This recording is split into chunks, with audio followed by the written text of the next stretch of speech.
Coach comes in the locker room and he says, hey, oh, by the way, they got Topic. I was like, okay, like, is he like an ex-NBA player? Like, no, he's not an ex-NBA player. All right, so why are we worried about him? Doesn't really make a difference to me. And then we get to the game. Welcome back to the channel. It's your boy Chip Overseas. We back with another classic.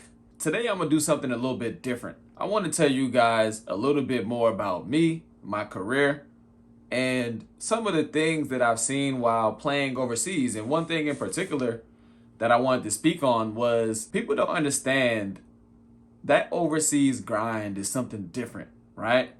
And part of the reason why it's something different is because when you're over there, you're in the mix of a lot of whatever's happening in that country, basketball wise. You end up playing against a lot of prospects that's gonna go to the NBA one day. That's just how it is. I can probably name you 6 guys that are currently in the NBA that I've played against, when they were younger. Like, for example, Ryan Rupert, he played at FFBB in France, which they compete with a team full of like young French prospects, all like 18, 19, 17 years old. I played against Rupert. I'm saying the name in French and everything. I played against Rupert when I first came to France. In 2019, 2020, I was working my way up, and I didn't really know how things were back in the day, but when I saw this team was on the schedule and the teammates told me what exactly this team was, is basically just a collection of young French talent. Evan Fournier came from that program. Victor Wembanyama came from that program. And so I'm like, but you see these guys in person, and it's like, you don't really think anything of it. You just say, oh yeah, he's young and he's good. But the funny thing is that the next season, you go on to do whatever you do in overseas, and these guys come to the States. They come to the States and they go to the league too. It's not just they come to the States. They go right to the league. Rupert, he was about 6'5", long arms. Back in the day, he can shoot it. Like, he can create a shot, create space, and get it off, and he shot at a high percentage. Now, I don't know, his shot looks a little broke. I just wanted to talk about my experience when I was in Serbia, because when I was in Serbia, unless you're playing for one of the top dogs, Partizan, Red Star, probably the list stops there. You're going to be making no money. You ain't making no money in Serbia. You're making about 5, 6 bands, tops, high end. If you're not one of those, Partizan or Red Star players at the high end, you might can see a 10 band. But most of the time, you're just making like a few $1,000s a month. And so when I was in Serbia, I'm not only am I not making what I was used to making in other markets, I took the Serbian look because it was one of those stepping stones, right? You go here, they sell you on the idea that you go here, you play hard, you put up your numbers, you get stats, and a bigger club come get you from a bigger league, which ended up happening with me too. So I can't really talk down on that experience because that's what happened. I took this sacrifice for my career, played there for 5, 6 months, didn't get paid what I was owed. I'm still owed a paycheck from the Serbian club. But the experience is what you go for, right? You go for the experience to play against Partizan, Red Star in preseason and have 20 points against Partizan in the preseason game, which I may or may not have done. And you go there because if you compete in the cup games, then Partizan and Red Star, they compete in the cup as well. I go for a pay cut, end up getting bought out by a big team in France for not the pay cut, right? Put it like that. But while I was there, it's like we had a game. While we're going in the scout, we identified that this team is one of the weaker teams in the league. But I didn't really know why. I don't know the ins and outs of the Serbian politics and the Serbian basketball at that time. But it's one of the weaker teams in the league. Not for nothing, we were also one of the weaker teams in the league. So this on the schedule just presented as an opportunity to beat up on somebody that's lesser than you and boost your record. That's it. So we get to the game, and right before the game, like, coach comes in the locker room and he says, hey, oh, by the way, they got Topic. And everybody on my team knew who this Topic kid is except for me. And I was like, okay, like, is he like an ex-NBA player? Like, no, he's not an ex-NBA player. All right, so why are we worried about him? Right? That's what I thought. So they were like saying the scout on Topic, and I'm like, okay, it doesn't really make a difference to me. And then we get to the game. And I kind of like, I don't know, I guess my mind really fully wasn't engaged in like their players because they all kind of blended in together from my perspective. Not that they all played the same, but there were a lot of young players that weren't really standout players in the league. But Topic stood out. Let me tell you why. Topic had pace. He could shoot. Topic was strong. He was about 6'5" PG. Now, RPG was strong as well, but he was undersized. He was about 5'9", 5'10", could jump out the gym, could windmill, but he was still smaller. Topic, though, he had the size, so he was getting to the rim against all of our guards. Not one of our guards could really check him. He had the pace, start, stop, start, stop. No one to go, no one to pull it back. And he just had an overall feel for the game, like that European feel that's you don't really see too many American players with. It's like they throw the overhead pass with the left, right hand. Doesn't matter. They do these crafty moves like ball manipulation, ball fake here, layup. And they just have that complete package feel.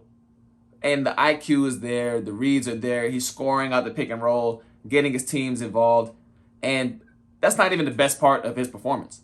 The best part of his performance was we were up that game, my team, by like 10 points. We were going at it, by the way. Me and Topic, we definitely had a war. I got started in the second half. He was cooking the whole game. I'm not going to lie. But you know, it's like that. Sometimes when you're playing against a young team, and especially you're a veteran player like me and established in whatever league or in Europe in general, you go against these young teams and you don't really have the motivation to come out and kick them.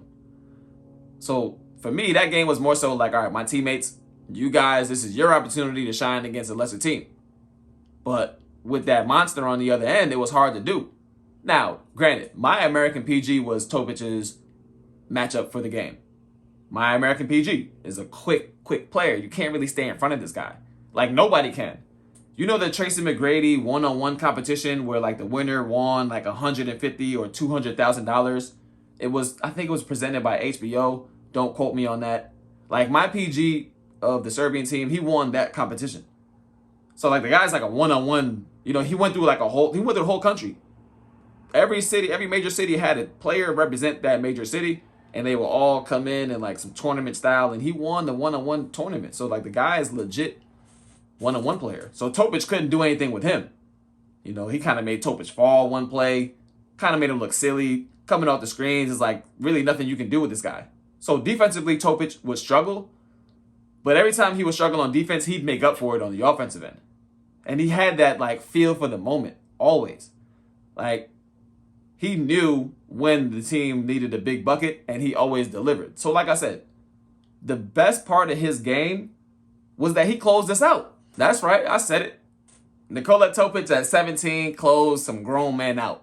On my team, we had 4 Americans. Me, I was a 3. My PG was American. My 2 guard was American, and he was like a high school All-American. Like, he's legit. My big man was American. Now he's in the top division of Japan doing his thing. Like, we had guys. We had killers. But Topic was on another level, man. Like, the dude was hitting threes down the stretch, pull-up twos, coming off the pick and roll, getting his guys. Like, he just had the game. And I remember after the game, I went up to my coach and I said, yo, really? All right, now you can tell me because I've seen it for myself. Who is this kid? And they're like, yeah, that's Nikola Topic. At the time, he wasn't an NBA draft prospect. Nobody kind of knew he had NBA talent. But his dad was a huge player in Serbia. And that's like the slept-on part of all of this stuff, is that you don't know who these guys are. You just see the name on the paper, like Luka Doncic. You just see, oh, he's a guy coming from Europe. But if you check out these guys' backgrounds, like Topic's dad was a made man in Serbian basketball. And after his Serbian basketball career, he was a great teacher of basketball. And he would always bring Topic to the open gyms. He kind of like how Kobe's dad did to him. Overseas, he's going to sign into different teams as a player, as a coach. And he'd bring Topic along. Topic was playing against grown men from a young age. And there was just a quote from the OKC Thunder's head coach that said, Topic is wise beyond his years.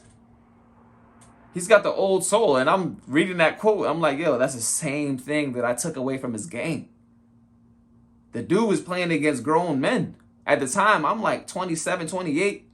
Like, we're all the American imports are like 28 plus. Like it's a legitimate matchup. And he closes out. How can this kid close us out? So the funny thing about playing in Serbia is you ever seen those memes of like, imagine this kid having ninth grade algebra and that night he has to guard high school LeBron. It's kind of like that meme. First off, we're practicing hard as hell because Serbian practices are like legendarily difficult. And it's like that for a reason. Like they try to push you mentally. We're practicing hard. We're getting missed payments. You know, conditions are all over the place. Luckily, I had a great living situation, but some of my teammates had like some crazy housing. Like I'll tell you this one story. My first apartment in Serbia that they tried to give me was like this small apartment in a nice building. Don't get me wrong. Like everything else was good, but there was just like some water damage that just happened in that apartment unit. And so there was like a huge hill in the living room. So like anytime you would walk in the living room in the dark, you're tripping over this like elevated wood from the water. And then there was a leak in the bathroom, and then the shower didn't have hot water. So it was just all over the place. And when the guys showed me the apartment for the first time, they looked at me like, oh yeah, this is great apartment, right? And I remember thinking, I'm like, maybe we have two different standards of what acceptable is. But to me, this wasn't an apartment that was ready. It wasn't an acceptable apartment. And so I demanded a new apartment, and they ended up giving that to the American 2 guard that came in after me. So like his living situation, I know, you know, was kind of all over the place. And you don't have transportation. You don't have, like, there's just all types of stuff that you're dealing with. And when you're dealing with all this stuff, you have to go play against a future NBA lottery pick and a possible Rookie of the Year candidate. Trust me, it's not just because he was so wildly talented that we couldn't do anything with him. That's not it. Because he was good, but he was still, you know, he could still be had. Like I said, my PG was going at his neck and getting buckets on him and making a fault like that. Like that's not the thing. That's not the case. It's not just because we couldn't deal with him. It's just the fact that when we're done, we're going to move on and make 10, 12K a month. Some people's going to make 5 to 8K a month. Some people's going to stay at that 2 to 5K a month range. But this guy's about to go, this guy's about to go and make 500K a month, you know? And it's just so funny that our paths cross in this Serbian domestic league or this French domestic league or whatever the case is. But the futures is just completely on two different paths, basketball-wise. So I just wanted to share that with you guys because, like I said, a lot of people see these European prospects and they just think like, this guy's a nobody. He came out of nowhere. Luka, this guy has come out of nowhere. And even with Luka, like I remember I was playing ball in Spain when Luka was in his last season at Real Madrid. The guys were telling me about this Luka kid. I didn't really watch EuroLeague basketball at the time. It's like 2017, 2018. The guys were telling me like, this kid is serious.